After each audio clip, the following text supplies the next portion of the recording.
Hi beautiful people, welcome back to my channel. I'm so glad you're here today. We're going to talk about when and with whom to be vulnerable. Alright.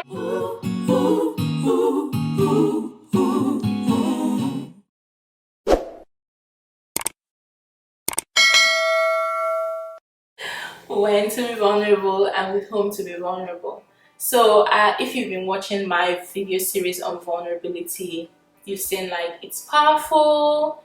It starts with being vulnerable with yourself and being honest with yourself.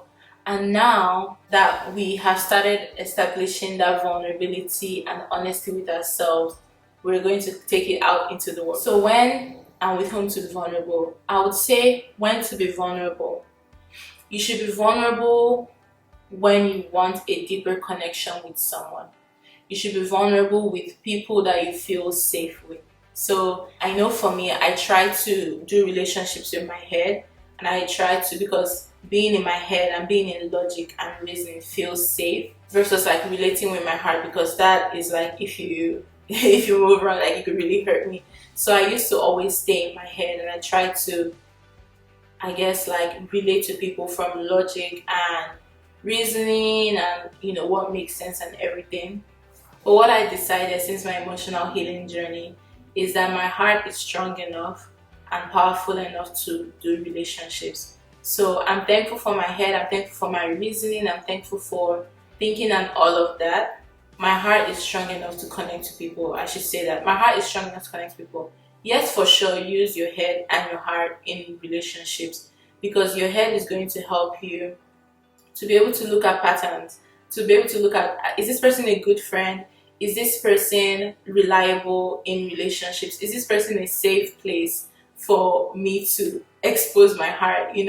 So that's the role I'm letting my head play in my relationships. But when it comes to actually connecting to people, once I've decided that this person is a safe person and is trustworthy and reliable based on the parameters that I've already preset, once I decide that this person is reliable enough to hold the weight of my heart, then I connect with my heart. I don't still stay in my head. So when you want a deeper connection with someone, an authentic connection with someone, that's when you should be vulnerable. When you've decided that someone is a safe person to be vulnerable with, that's when you should be vulnerable. And determining the safety of the environment, determining the safety of the person is going to take time. It's going to take months, weeks, sometimes even years to determine if someone is safe enough for you to be vulnerable. But another way to determine that is to be vulnerable with the little things too. Like, you can start with little things that will not really hurt that much. If, like, see how the person handles little things, like see how they handle little parts about you, little truths and little facts about you. How do they handle those little vulnerabilities that like earth shaking to you? And then as they prove themselves over and over and over time of being reliable and being able to handle your vulnerability, then you can show up more vulnerably in that relationship. It's possible for someone to be good, to be a good person, to be like an upstanding, non-toxic person, but to not be able to handle your vulnerability. So that's something you need to be able to like separate. Just because someone has a good heart and someone has good intentions does not mean that they're at the level where they can handle your vulnerability. You also have to check for the emotional health of that person, because there are just some things in your emotional health that someone, if they haven't worked through or if they haven't experienced or don't know how to deal with, just don't know how to deal with it. So my brother has a good heart, but he's 12 years old. I'm not gonna let him drive my car just because he has a good heart. There's some things I don't let him handle just because he has a good heart, because he isn't old enough to handle those things. He isn't old enough to manage those things. In the same way, everybody's in a process, but some people are not at that level where they can handle this part of your emotional journey or this part of this level of vulnerability. So you have to also gauge that and see, just because you want to connect with someone does not mean that they're at the place where they can handle the level of vulnerability that you think that connection requires. It doesn't mean they're a bad person. It doesn't mean they have bad intentions. They just might not be at that place, and that's fine. So that's something for you to gauge too, and I think you can gauge that by little vulnerabilities. See how they handle that. Then yeah, you can tell if they're ready and if they're able. Because someone is ready doesn't mean they're able to. And because someone is able to doesn't mean they're ready to. Yeah, like some people might be able to, but they might not want that. So that's that's fine too. It's kind of a bummer too, like when you want a connection with someone that they don't want, but you're going to survive because my previous video you have been creating safety with your heart and you have been being vulnerable with yourself, so that person is not going to be your only source of love.